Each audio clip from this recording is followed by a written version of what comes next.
मला स्वातंत्र्य मिळाल्यानंतर एक गाणं आठवतं. हम लाए हैं तूफान से कश्ती निकाल के, इस देश को रखना मेरे बच्चों संभाल के. ये देश की जगह मुमरा है. हम लाए हैं तूफान से कश्ती निकाल के, इस मुमरा को रखना मेरे बच्चों संभाल के. इस मुमरा को हमेशा बदनाम किया गया. कभी आरडीएक्स के नाम से बदनाम किया गया, कभी बम ब्लास्ट के नाम से बदनाम किया गया, कभी गुलशन कुमार के मौत के बाद यहां से मासूम लोगों को उठाया गया. पूछने वाला कोई नहीं था.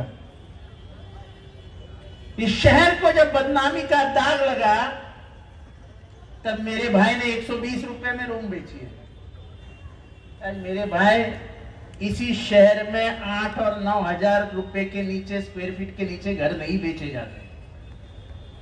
जब रियल एस्टेट का भाव बढ़ता है तो इसका सीधा मतलब निकलता है कि इंफ्रास्ट्रक्चर अच्छा हो रहा है. ये शहर में ऐसे रास्ते बनेंगे, ये शहर में 24 घंटे बिजलियां रहेगी, ये शहर में इतनी अमन और शांति रहेगी. ये तो एक जमाने में सपना लगा करता था. और मुझे ये जंग वगैरह की बातें शमीम में अच्छी नहीं लगती. शायद महाराष्ट्र में मुंब्रा में रहने वाले लोगों को मालूम नहीं है कि यही वो रास्ता है जिस रास्ते से अपने गाड़ी में बैठ के महात्मा गांधी गए थे और जाते जाते कौसा मस्जिद में खड़े होकर रुक के वहां के इमाम साहब के साथ चाय पिए थे. कौन गए थे? महात्मा गांधी. सो जिस शहर में महात्मा गांधी के पैर लगे हैं, उनका साया जिस गली से गया है, उसमें जंग नहीं, सिर्फ अमन की बात होगी, जंग की बात नहीं. और जो शानू ने बताया वो बहुत सही है. तुम आंख के बदलों में आंख मांगोगे तो एक दिन दुनिया तुम्हें अंधी दिखाई देगी. और जो मुझे शहर में रोकने की बात करते हैं, मैं उनको बोल दूं मैं तुम्हारा घर का दरवाजा खटखटा दूं तो तुम्हारे पिताजी बाजू में बैठ के मुझे खाना खिलाए. ये मारने गिरने की बातें छोड़ दो यार. बहुत बचपन से ये खेल खेलता आया हूं. किसी के बाप से डरता तो आरएसएस के खिलाफ नहीं बोलता. किसी के बाप से डरता तो फिरका परस्त ताकतों से नहीं लड़ता. हम तो जान हथेली पे लेके और सर पे कफन बांध के घूमने वाले लोग हैं जो विचारधारा की लड़ाई लड़ते. हमको किसी से दुश्मनी है ही, हमको किसी से दुश्मनी है ही. जो भी चुन के आए उनको सबको मुबारकबाद भाई. लोगों ने तुमको चुन के दिया है, पर छुप के इतना ही कहूंगा कि मेरे मुंब्रा को फिर से सुर्खियों में मत, फिर से उसको बदनाम करने की कोशिश मत करो. और नूरा कुश्ती का खेल फिर से शुरू मत करो. इससे किसी का फायदा नहीं है. इससे अगर नुकसान किसी का है तो यहाँ के रहने वाले हिंदुओं का भी है और यहाँ के रहने वाले मुसलमानों का भी है. हमने इस शहर को बहुत संभाल के खींच के लाया है अपने हाथों. यहाँ की गलियां सुधारी है, यहाँ के रास्ते सुधारे हैं, यहाँ की तालीम सुधारी है, यहाँ की हर वो व्यवस्था सुधारने की कोशिश की थी जिस व्यवस्था के कारण ये शहर बदनाम हुआ था. क्या वो दिन भूल सकते हैं जब रशीद कंपाउंड में 24 घंटे में कभी भी कोडिंग ऑपरेशन हुआ करता था, वो दिन भूल सकते हैं? यहां पे बैठे हुए बुजुर्ग लोगों को मालूम है कि बंबई क्राइम मुंब्रा में ऐसी घुसती थी कि जैसे उनका घर है, पूछने वाला कोई नहीं था। मुझे आज भी याद है, और शायद पुराने सब लोग जो है उनको याद होगा कि यहां से 4 लोगों को पकड़ा गया। 4 लोग वॉचमैन थे, वॉचमैन। तब हमारे एक दोस्त पुलिस कमिश्नर हुआ करते थे, उनका नाम शंगारी साहब था। 4 लोगों को उठाया, वो चारों लोग कश्मीर के थे। मैं शाम को उनके पास पहुंचा, मैं बोला यार साहब इनको क्यों उठाया, तो वॉचमैन है। हंसते हंसते बोल दिए, बोले पुलिस का काम है, करना पड़ता है। 16 साल के बाद छूटे। उनको जब कोर्ट ने रिहा किया तो कहा कि इनके खिलाफ कोई भी सबूत नहीं है, लेकिन जिंदगी के 16 साल बर्बाद हुए, घर बर्बाद हुए, बच्चे बर्बाद हुए, मां बर्बाद हुई, पूछने वाला कोई नहीं था। ये शहर में वो हादसा फिर से नहीं हुआ। शानू तुझे याद है, शबनम से एक लड़के को उठाया था।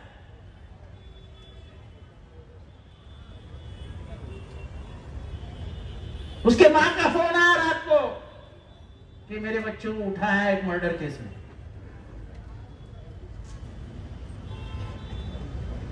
राकेश मारिया तब जॉइंट कमिश्नर क्राइम हुआ करते थे, मेरे अच्छे ताल्लुकात थे। मैंने उनको फोन किया, बोला साहब बिना कारण ऐसा क्यों करते? बोले जितेंद्र यकीन दिलाता हूं, उसकी मां को भी बोल देना, तहकीकात करूंगा, अगर कुछ नहीं है तो 3 घंटे में बेटा वापस आ जाएगा।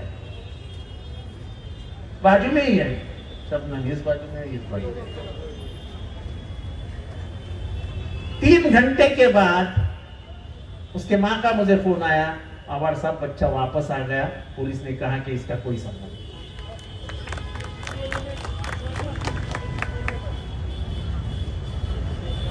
अगर सबसे अच्छी गवाही इस मामले में कोई दे सकता है ना, तो मुन्ना साहिल दे सकता है।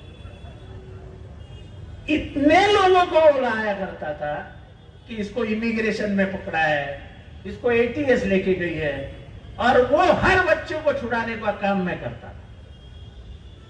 अब वो मेरे साथ नहीं है, लेकिन इसकी गवाही वो देगा नहीं, ऐसा तो नहीं।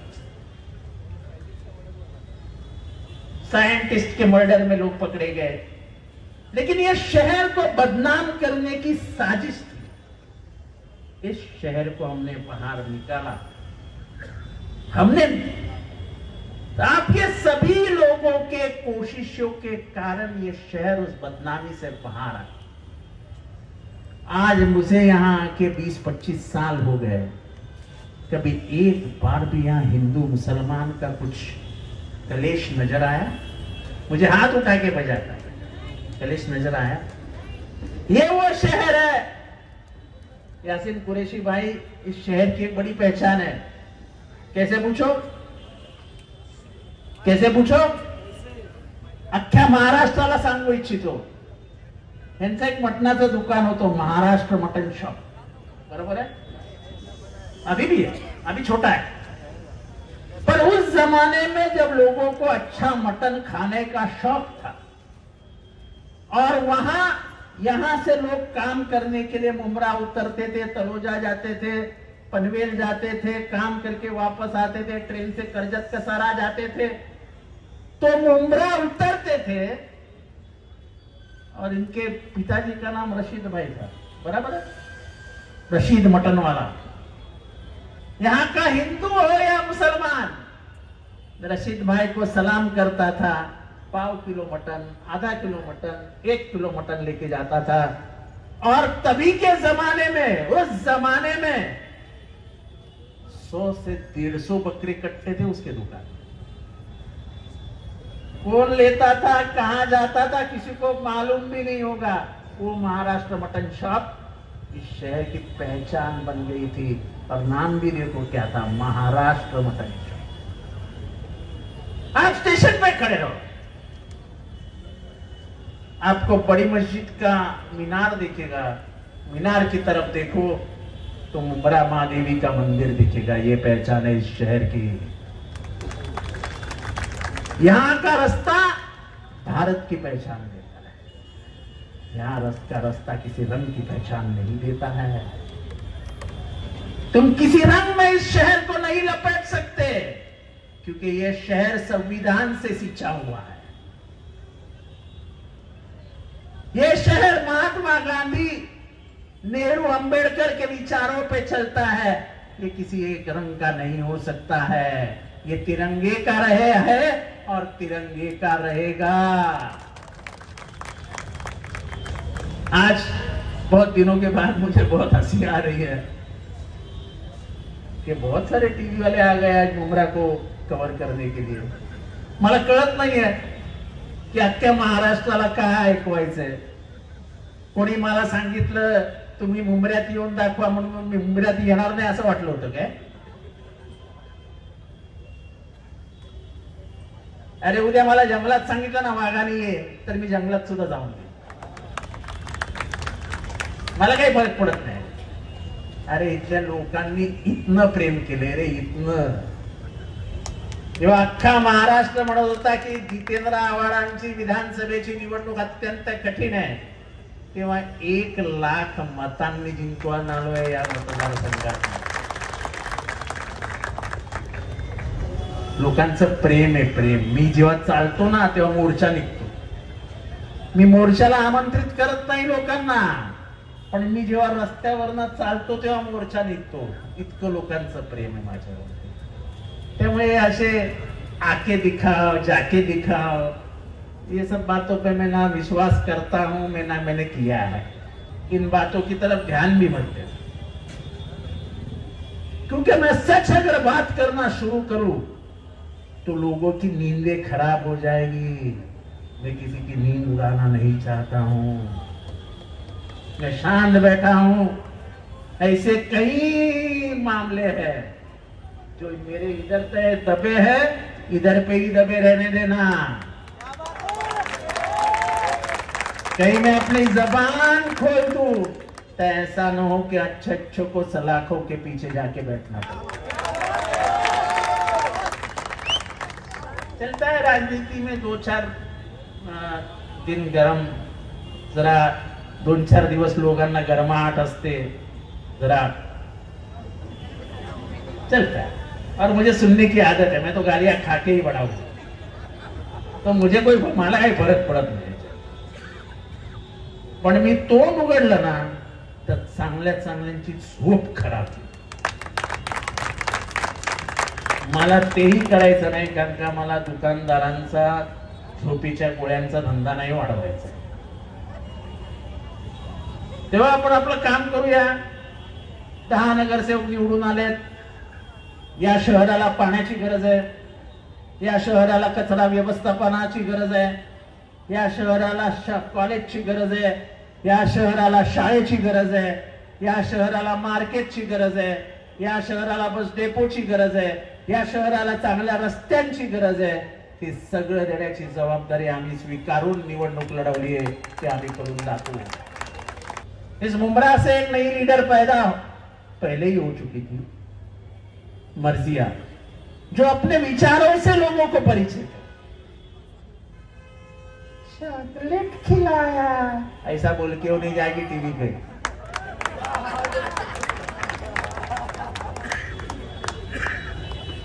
बच्चों को हमेशा प्यार से ही देखा करो यार, नफरत की बू भी नहीं आनी चाहिए। अगर किसी ने बोला, किसी बच्ची ने बोल दिया तो वो बच्ची है, अपनी बच्ची है यार, उसे प्यार से देखा करो। उससे क्या फर्क गिरता है हमको? हमको कोई फर्क नहीं गिरता है, क्योंकि हमको मालूम है टिकट नहीं, 40 लोग अगर टिकट मांग रहे हैं तो मैं 4 को ही दे सकता हूँ। क्या रोटी है क्या? एक घर में 8 भाई है, कट कट के खाएंगे। सका तो नहीं दे सका। ये शहर जितेंद्र आव्हाड से प्यार करता है, नफरत उसके लिए नफरत उसके इस शहर के दरवाजे बंद नहीं कर सकता। और इसलिए आज की सभा में आए हुए लोगों को लगा होगा कि जितेंद्र आव्हाड करारा जवाब देगा। अरे मैं किसी को दुश्मन मानता ही नहीं हूं तो करारा जवाब क्यों दूं भाई? हैसियत की बात है ना भाई, औकात की बात है ना।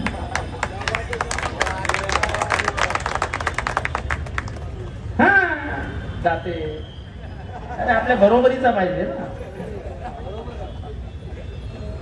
ऐसे थोड़ी ना किसी को ही जवाब दे देते हैं।